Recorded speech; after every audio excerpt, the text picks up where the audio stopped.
જી સૌને નમસ્કાર। જય આદિવાસી, જય જોહર, જય શ્રી રામ।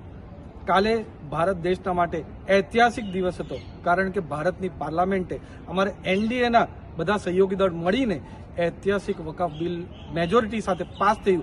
એના માટે પ્રધાનમંત્રી નરેન્દ્ર મોદી સાહેબ સાથે જ અમારા દેશના ગૃહમંત્રી અમિત શાહ સાહેબ, અમારા માઇનોરિટી અફેર્સ મિનિસ્ટર કિરણ રિજ્જુજી, અમારા ભારતીય જનતા પાર્ટીની પૂરી સરકાર, એનડીએને સહયોગી દળને હું ખૂબ ખૂબ ધન્યવાદ અને શુભકામના આપવા માંગુ છું કે આ ઐતિહાસિક બિલના લીધે કરોડો ગરીબ લોકોના, મહિલાઓનો ફાયદા થવાના છે।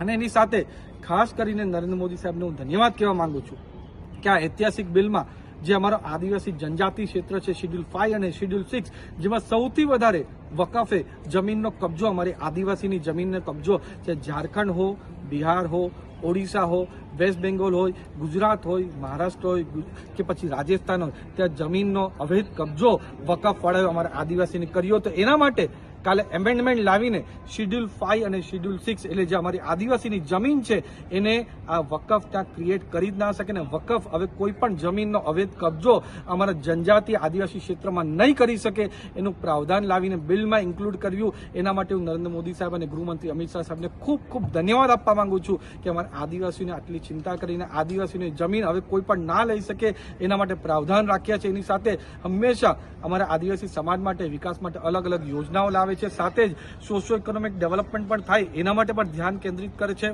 અમારા ભગવાન બિરસા મુંડાજી હોય કે બીજા અમારા આદિવાસી ટ્રાઇબલ હીરોઝ હોય, એમને પણ અમર કરવાનું કામ નરેન્દ્ર મોદી સાહેબની સરકારે કર્યું છે। એમના માટે પણ ખૂબ ખૂબ હું ધન્યવાદ કહેવા માંગુ છું। ખાસ કરીને ગુજરાતમાં કોંગ્રેસ અને આમ આદમી પાર્ટીના કથાકથિત આદિવાસી મસીહા બનીને ફરે છે, એમને મારે પૂછવું છે કે જ્યારે આદિવાસી જમીન કોઈ ના લઈ લે, વકફવાળા જમીન ના લઈ લે, એના માટે જ્યારે આ બિલ આવ્યું ત્યારે કોંગ્રેસ, આમ આદમી પાર્ટી અને યુપીએના ઘટક દળે આ બિલનો અને આ એમેન્ડમેન્ટનો કેમ વિરોધ કર્યો?